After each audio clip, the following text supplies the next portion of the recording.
Ya, ketemu lagi di acara Inframe kali ini bersama teman-teman dari komunitas sastra. Dan ini untuk pertama kalinya saya wawancara teman-teman yang berbau sastra.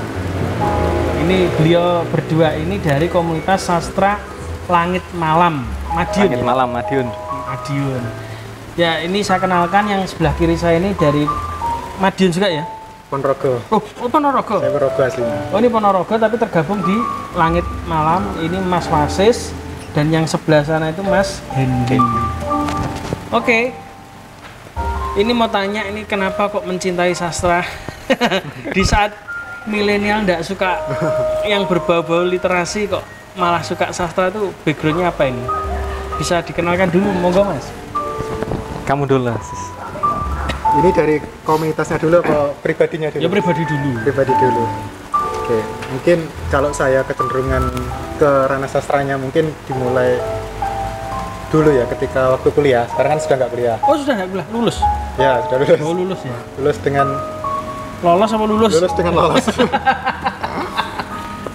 Di situ pertama kali dikenalkan oleh ya termasuk pembimbing penulis saya, Pak Lukman.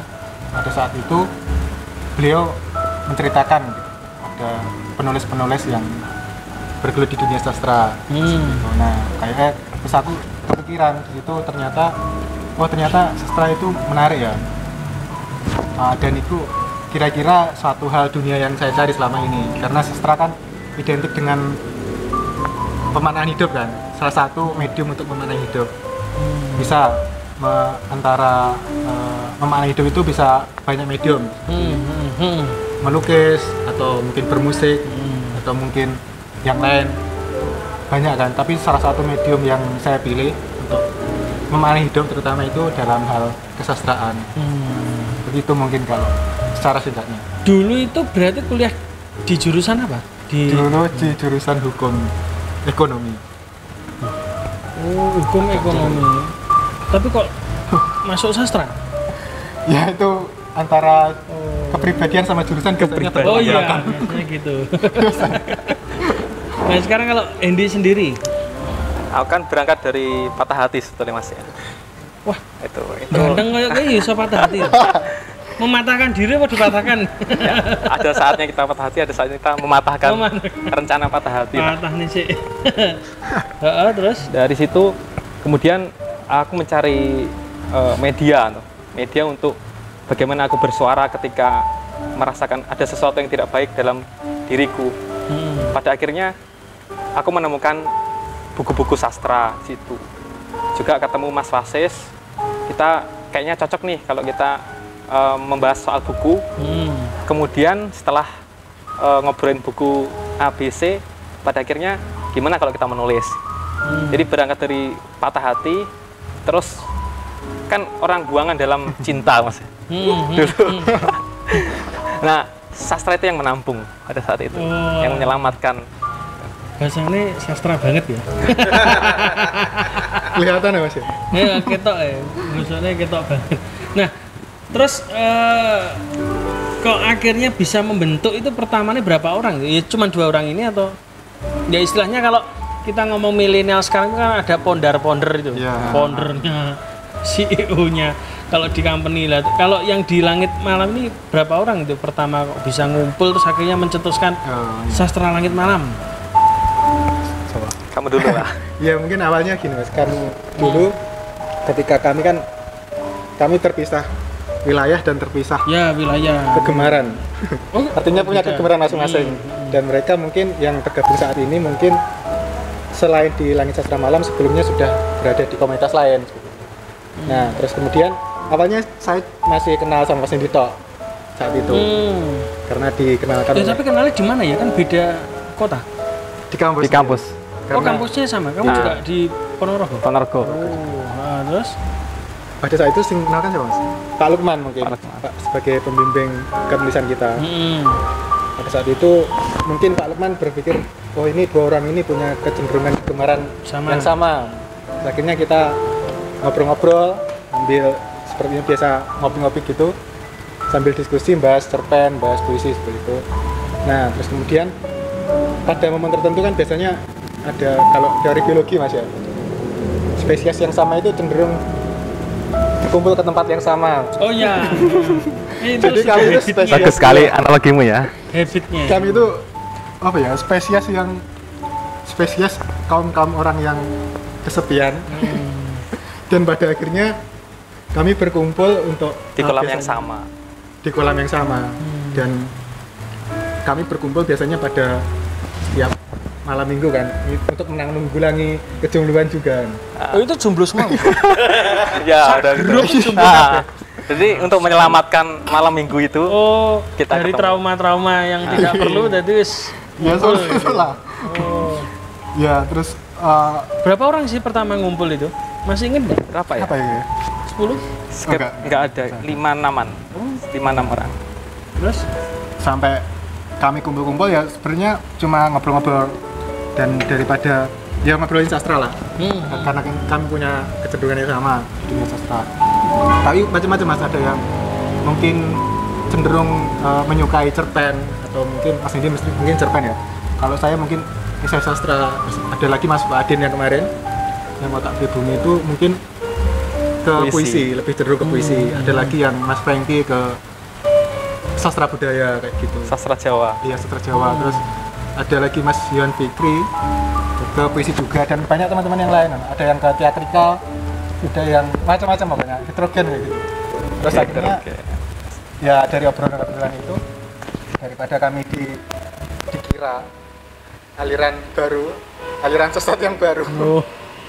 Terus? lebih baik kami menamakan diri jadi komunitas sastra malam kan. Sebetulnya belum ada namanya, Mas. Iya. Jadi Oh, belum ada ya itu prosesnya gimana itu? kita ngopi biasa, ayo ngopi kita bahas puisi ini, kita bahas cerpen ini atau karya sastra Ini ini. bahas kan di kafe gitu ya, tak lihat di itunya IG itu. Iya, sering bahas di situ. Itu berjalan beberapa bulan, bahkan 1 tahun lebih gitu. Mulanya kita nggak memikirkan nama. Takutnya nanti kalau ada nama itu orang-orang seni kadang itu kalau disatukan dengan diresmikan gitu ya. Tanda kutip. Dalam ya. tanda kutip itu kayak nggak bisa tuh, kurang Melebur itu bisa, agak susah. agak susah. Tapi pada suatu kesempatan kayak ada acara-acara tertentu itu pengen undang ini nih, tapi ini ternyata nama itu juga ada pentingnya juga gitu. Dari Bagaimana mana ini ya? Itu kan. Bagaimana kita memanggil seseorang kalau kita nggak tahu namanya? Itu susah. Pada akhirnya oke lah, kita bikin nama. Terus Langit malam. kenapa Ya, muncul langit langit malam? malam? Nah, ini kan Kenapa? sangat sastra sekali kan. Langit malam. Interpretasimu gimana, Sis? Ya pencetusnya kan Mas Hendi. Pencetusnya. ayo. Gimana pencetusnya Oh, ya. ini? Kenapa kok muncul Malam-malam langit ngapain? Malam? Mungkin ada interpretasi yang berbeda ya, Mas. Apik Ya? lo logo ini. Loh, perpaduan warna itu kan terlihat tuh. Maksudnya hitam, putih sama kuning. Iya. Nek kalian pernah lihat itu kaos-kaos yang kekinian itu? Ya. Itu kan ada bunga, kelopaknya kuning, tengahnya kuning, Ya.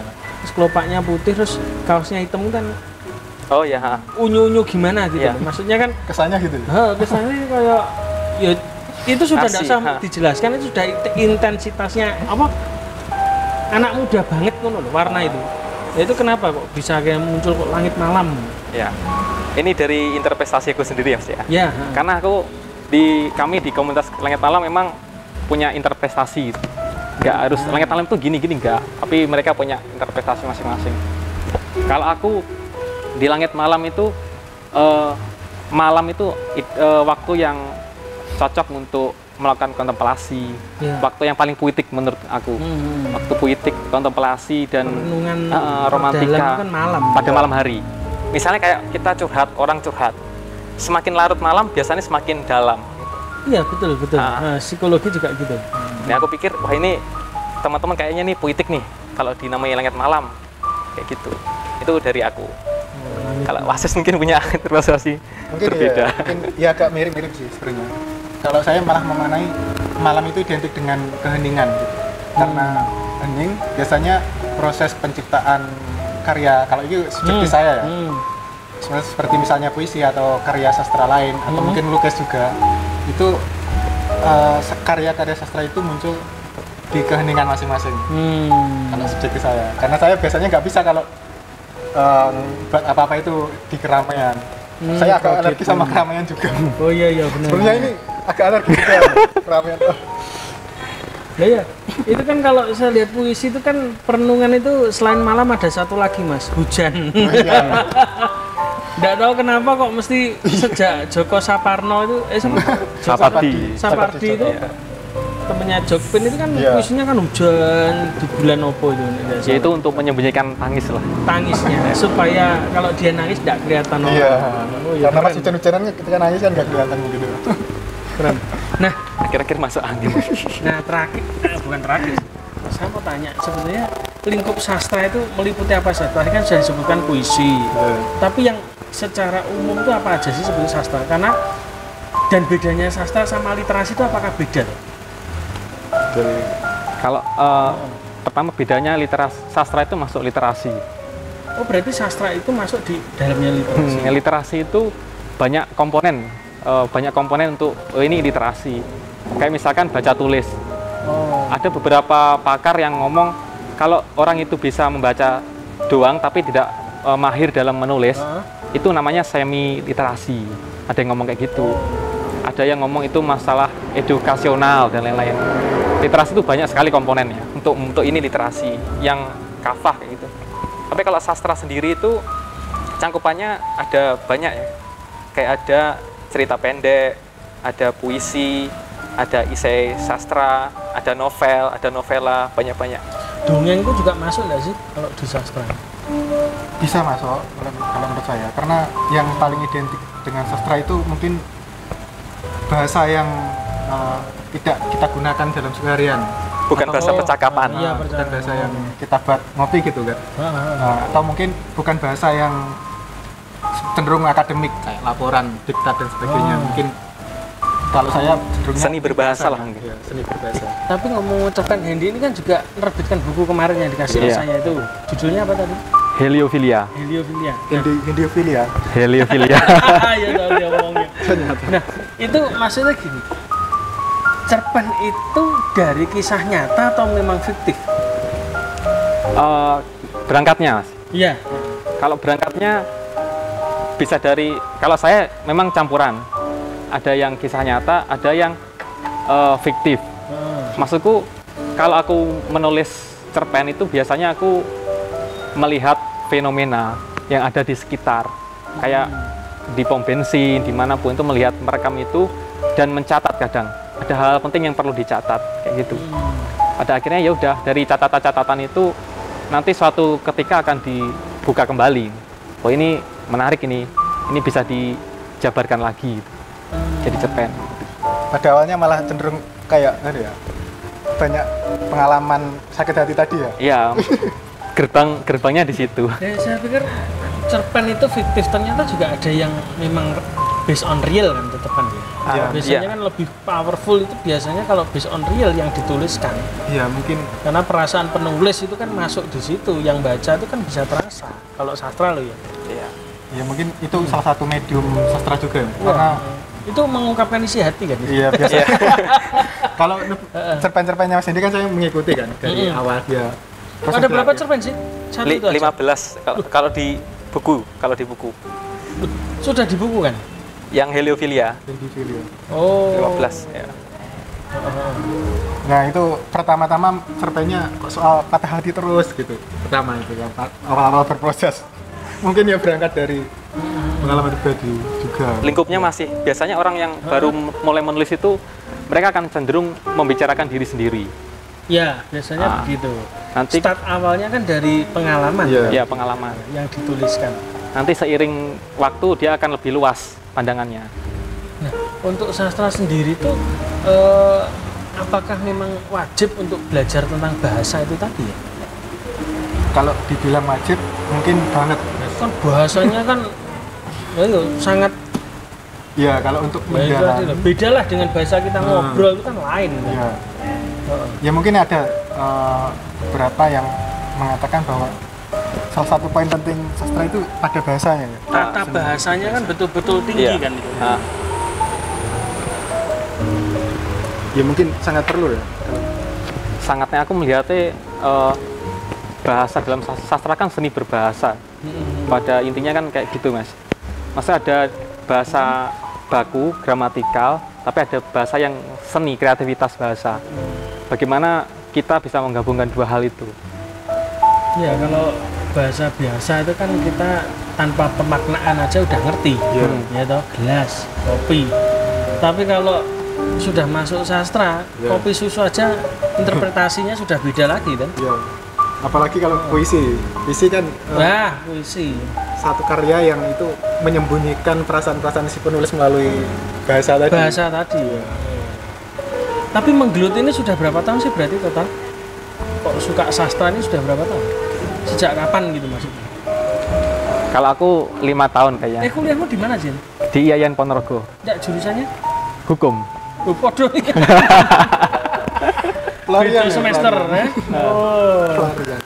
Tapi hukum itu kan juga bahasa kan, tata bahasa kan. Pemaknaan hukum itu kan kalau teman saya yang sarjana itu kan, jadi satu pasal aja kalau tidak dibaca benar-benar itu bisa macam-macam kan interpretasinya. Kalau bahasanya ada interpretasi tafsirnya itu loh. Kalau di hukum kuatnya di analisis, analisis pasal, analisis kasus. Yang KUHP. Iya. Itu biasanya kan gitu. Dan itu berarti sudah 5 tahun ini. Sekitar 5 tahun kalau saya pribadi. Berarti sejak SMA? Sejak awal kuliah. Awal kuliah. Nah, kalau saya Persis.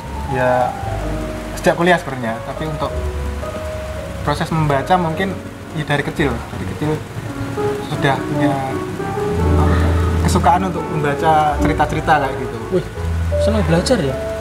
Ya enggak sebenarnya, malah karena malas belajar umum. Bisa ya? Aku mas belajarnya juga buku males ya? Karena malas untuk belajar yang kan kalau buku-buku LKS misalnya itu kan membosankan kalau dibaca. Artinya buahku banget, enggak ada variasi untuk ngobrak-ngabrik perasaan kayak gitu. Iya. Makanya pelariannya di situ karena malas untuk belajar yang umum. Jadi ya belajar yang lain aja. Nek Wases sudah pernah bikin buku belum? Belum. Cuman nek karya kan sudah dikumpulkan kan? Tadi itu ke spesialisnya di mana itu? mungkin kalau saya lebih cenderung ke esai. Oh, esai. Ya, bedanya apa sih esai itu? Sama karya yang lain. Mungkin kalau esai cenderung ke buah gagasan si penulis. Misalnya saya dapat saya mengutarakan gagasan saya itu dengan kalau esai sastra mungkin cenderung ya menganalisis, kayak kalau saya biasanya analisis cerpennya Mas Hendy, meresensi cerpen Mas Hendy atau meresensi karya-karya puisinya teman-teman juga. Kalau esai yang lebih umum mungkin saya kirim-kirimkan ke web-web tertentu, situs-situs. Ya itu daring. Langit Malam itu ini Mas, teman-teman punya media, maksudnya punya panggung, bukan platform tapi punya arah mau kemana karya-karya kita gitu. Jadi di Langit Malam itu teman-teman pertama itu di media koran, media majalah sama media daring untuk mengirim karya. Jadi punya tujuan karya ini mau dikemanakan. Koran tuh memang masih ada ya? Masih, tapi yang menampung itu memang koran apa aja? Masih banyak sebenarnya. Banyak. Tapi eksistensinya geser sama media sekarang mungkin. Tapi kalau sejauh ini kalau misalnya nyetak buku itu, yang Hendy misalnya nyetak buku itu memang biaya sendiri atau memang ada kayak sponsor gitu? Kalau aku indie, biaya sendiri.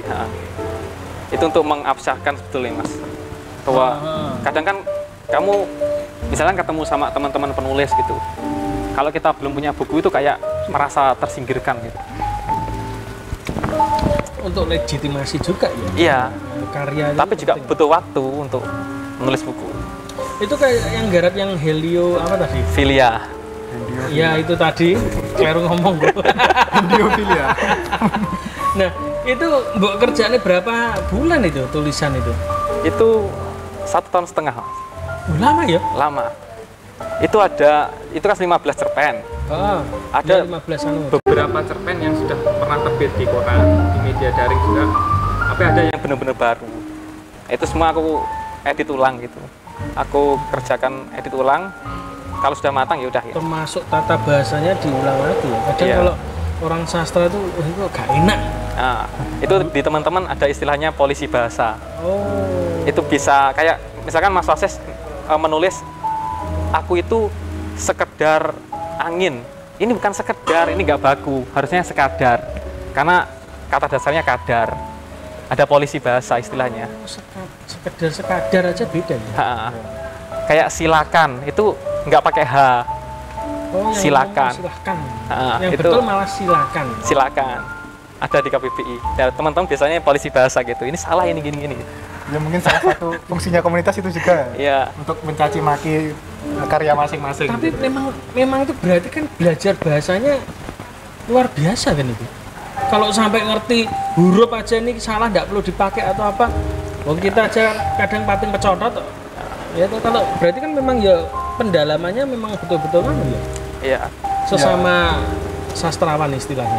Kalau diistilahkan luar biasa gimana sih? Ya mungkin sambil jalan sambil Iya. kita Karena itu perangkat diri. penulis. Mm-mm. Perangkat Nah, penulis. terus untuk kegiatan sendiri yang langit malam ini biasanya dilakukan seminggu sekali atau apa? Dulu sebelum pandemi itu setiap malam minggu seperti tadi kan kita kaum-kaum yang Itu berarti targetmu memang kalau kumpul tuh baca satu buku itu terus langsung dibahas di hari Sabtu itu? biasanya enggak sih mas, kondisional. Biasanya kan kita ada kajian kayak misalnya puisi, cerpen. Kajian Biasanya tokoh. kajian tokoh. Nah kalau misalnya kajian puisi sama cerpen itu biasanya kita cari tokoh siapa yang perlu dikaji atau mungkin karya kita sendiri. Misalnya kita ke sana ke tempat kita nongkrong itu kita bawa satu puisi atau beberapa puisi. Nah di situ kita bedah, kita kuliti bareng-bareng. Terus kemudian ya tadi dicaci maki, dianalisis bareng-bareng gitu. Tapi gitu tuh isinya apa sih, bahasa apa aja sih? Dari berbagai macam sudut pandang, Mas. Contohnya misalnya dalam satu bukumu misalnya pernah direview, istilahnya kalau anak gaul itu kan review ya. Ya. Review film, review lagi review buku loh. Keren loh. Ya misalnya kayak Contoh. logika cerita kurang masuk, ada cacat logikanya. Oh, lah itu kayak sutradara malah. Hampir-hampir. Loh iya toh, nek sampai meneliti sampai sejauh itu enggak tulisan tok berarti. Ya skrip lagi butuh iki. Main enek tapi sing nulis skrip sing gak enek dek bingung golek sutradara. Terus Justru puisi yang lebih lebih luas lagi puisi. Karena puisi itu malah dasar-dasar bahasa. Jadi dari satu ya puisi yang sangat sedikit itu menimbulkan banyak sekali sudut pandang malahan di teman-teman. Ada yang komentari A, B, C gitu. wih, ternyata jeru ya. Iya. Sampai subuh biasanya. Tadi loh yang meneliti bahasa itu tadi berarti semua aspek memang dibahas habis di situ ya tentang buku itu. Ya tadi kan kita masih tadi kan ngomong cerita kan kayak misalnya logik ceritanya. Ya. Ya itu belum bahasa. Belum. Terus penggunaan Hmm. majas juga, majas gaya bahasa, Aja sih. kayak hiperbolis, gitu. Aduh, Itu juga lali dibahas. Aku pelajaran bahasa Indonesia ya, sampai SMA. Majas sopo itu ya. Kalau untuk terkait puisi atau cerpen mungkin ketika kita diskusi bareng gitu biasanya muncul perbedaan pendapat biasanya. Ketika diskusi itu ada yang misalnya satu puisi tentang hujan, ada yang misalnya Mas Indi buat puisi tentang hujan, yang lain bisa memaknai itu tangisan, yang lain bisa memaknai itu kerja keras, yang lain bisa memaknai itu Dari satu puisi yang sama. iya. Karena berangkat dari pengalaman masing-masing. Pendapat itu muncul karena Iya. pengalaman masing-masing. Berarti kok tafsir ya? Ya itu serunya di situ, Mas. Kitab itu kan juga sama kan? Misalnya yang saya tahu sih, satu ayat gitu orang baca kondisi hatinya seperti ini, pengalamannya itu sudah beda-beda kan, multi tafsir gitu berarti.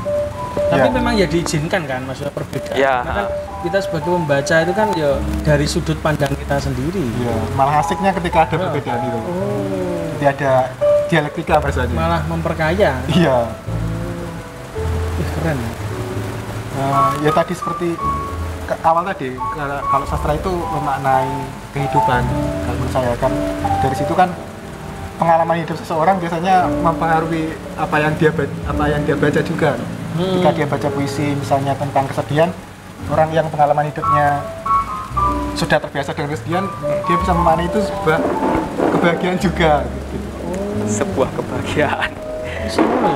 Bisa opposite-nya aja jadi.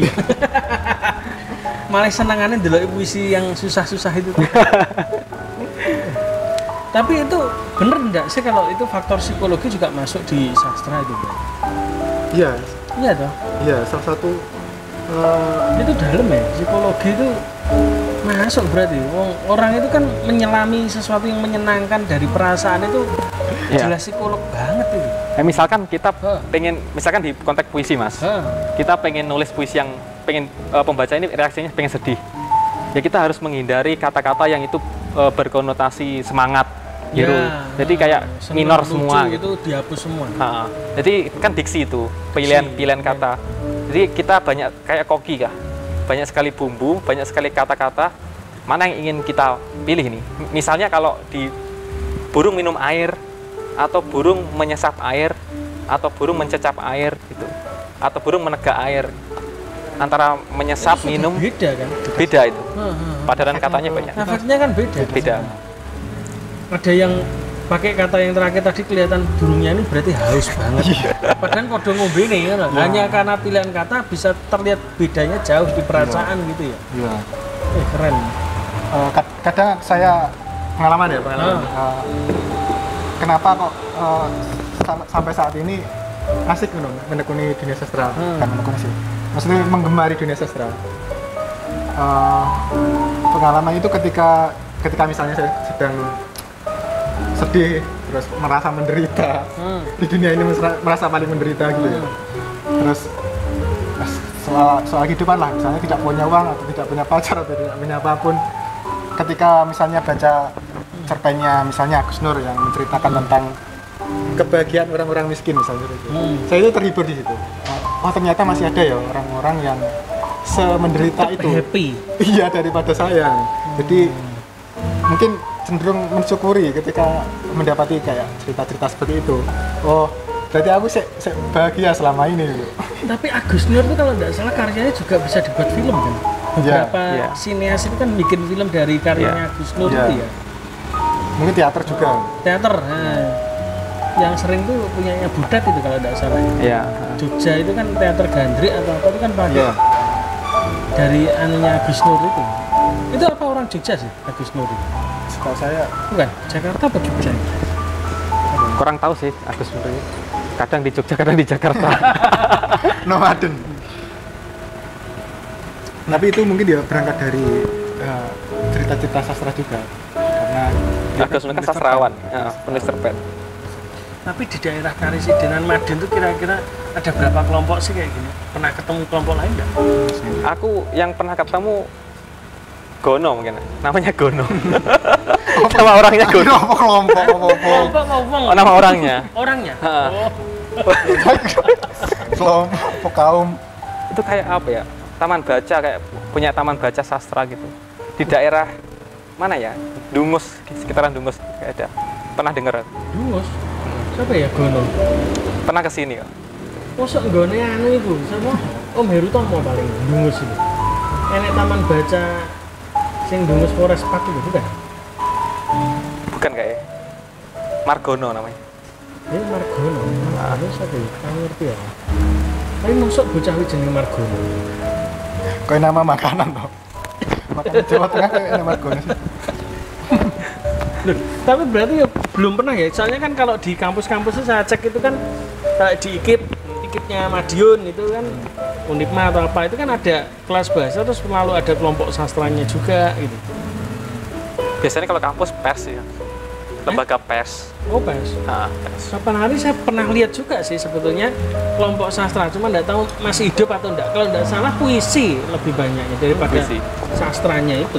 Yang dipentingkan malah bukan yang di sastranya tapi puisinya itu tadi. Nah, ini berarti sekarang kalau untuk member sendiri Langit Malam itu sudah berapa orang yang join? Berapa sih ya? 10-15an nih kayaknya. 15-an mungkin.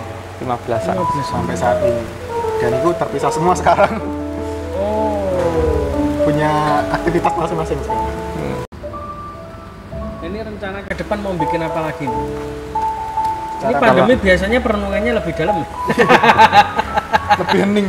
Iya, lebih hening. Gak iso kumpul wong gitu, gak ono duit. Itu wis campur jadi satu itu. Malah jadi cerita keren nih gue. Kalau terakhir acara itu sama Dewan Kesenian Jawa Timur di Ponorogo.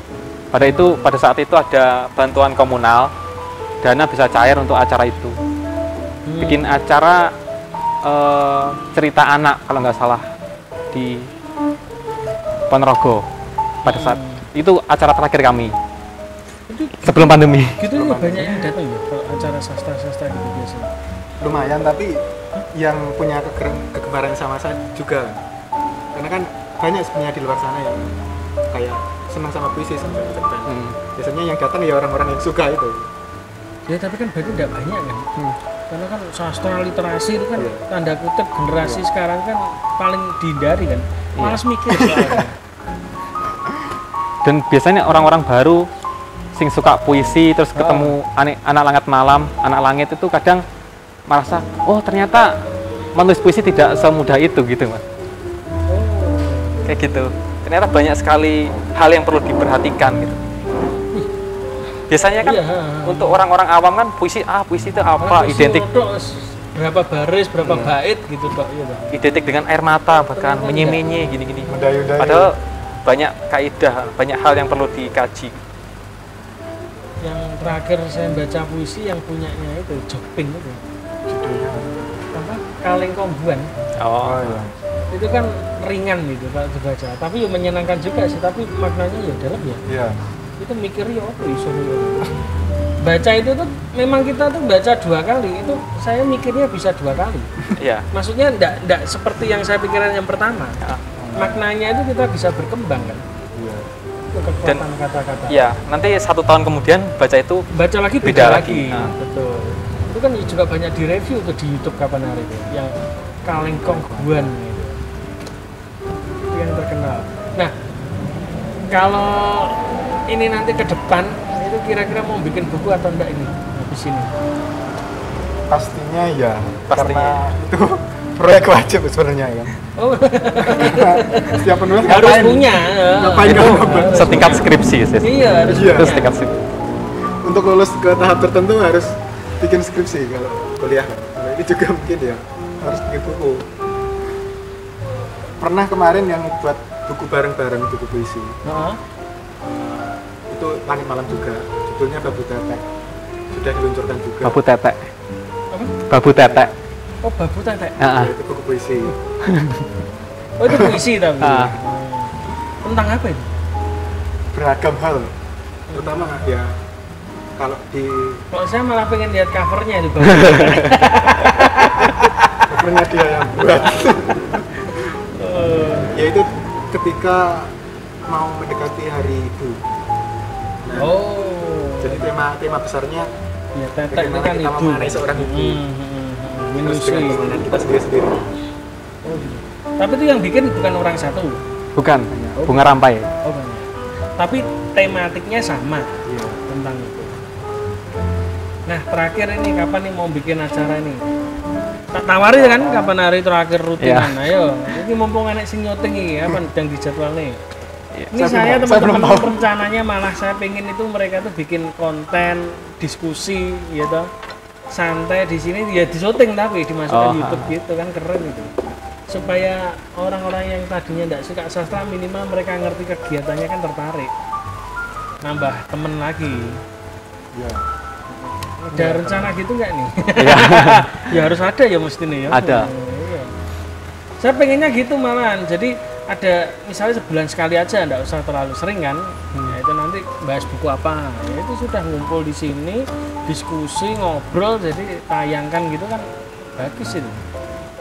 Minimal itu orang nggak ngerti kan, kumpul sastra yang diomong apa. Wong saya aja baru ngerti ini kok. Ternyata diskusinya tentang pembahasan buku. Dan bahas buku berarti kan harus baca dulu bukunya. Ya harus. Nah terakhir ini yang mau disampaikan buat teman-teman yang nonton sekarang ini tentang sastra apa ini? Kamu dulu aja lah. Nah ya kan coba. Buat teman-teman mungkin yang sebenarnya teman-teman mungkin ada yang dari dulu mungkin cenderung menikmati perpuisian atau mungkin cenderung menikmati cerpen, tapi belum sampai ke tahap mendalami hanya sebatas menikmati. Mungkin untuk terjun ke dunia sastra, teman-teman bisa lebih mendekati penulis-penulis yang sekiranya bisa dijadikan teman untuk ngobrol. Karena dengan itu Sparring partner ya. ya apa istilahnya? Sparring partner. Ya itu. Kalau saya biasanya kan sama Mas Masis. Ya, karena dengan itu biasanya kalau sendiri kan ngapa-ngapain sendiri biasanya nggak ada imbal baliknya. Iya, ke enggak kita. ada yang mengoreksi Nah, ya seperti toh. itu. Enggak ada yang mempertajam. Wawasan kita ya cuma seperti kata dalam tempurung itu. Oh, Nggak tahu di dunia luar. Kalau ketika nanti mungkin teman-teman punya inisiatif untuk mendalami dunia sastra, saran bagi teman-teman mungkin salah satunya gabung ke komunitas sastra juga. IG-nya ada ya, IG-nya itu Langit Malam juga dia. Langit malam, Langit Malam underscore, nyambung kan? underscore, maaf. Jadi itu gabung ke Ya, komunitas betul. sastra atau cari Harus ada teman. temennya. Ya, betul, betul. Mungkin Monggo langsung. yang terakhir, Hendy. Kalau aku setiap weekend kan akan mencari kolamnya sendiri gitu. Nah kalau teman-teman di Madiun khususnya kebingungan soal sastra dan suka sastra, ya karena kaum sastra itu terkesan eksklusif dan langka, spesies yang tidak tertemukan dalam ahli biologi, ya gabung saja ke Langit Malam. Di IG ada. Jadi di IG-nya teman-teman silahkan di follow Langit Malam gitu. Kayak endorse ya. Iya. Itu logonya itu yang bulan sabit kuning, backgroundnya hitam. Nah, itu di shoot aja. Oke, itu aja teman-teman kali ini perjumpaan kita dengan teman-teman sastra. Kita nantikan juga programnya mereka nanti untuk khusus yang membahas tentang sastra, bedah buku. Nanti juga kelihatannya tak undang juga kan yang di acara pameran lukisan. Iya. 28 sampai 30 Oktober itu nanti ada satu hari di mana Langit Sastra ini juga Langit ada Malam. sorry. Langit Malam ini juga akan bahas tentang sastra juga lebih dalam lagi di event itu ya, jangan lupa. Oke, itu aja dari kami di Inframe kali ini. Sampai jumpa di Inframe berikutnya dengan tamu-tamu kita yang lain. Jangan lupa like, komen, dan subscribe Makani Netizen.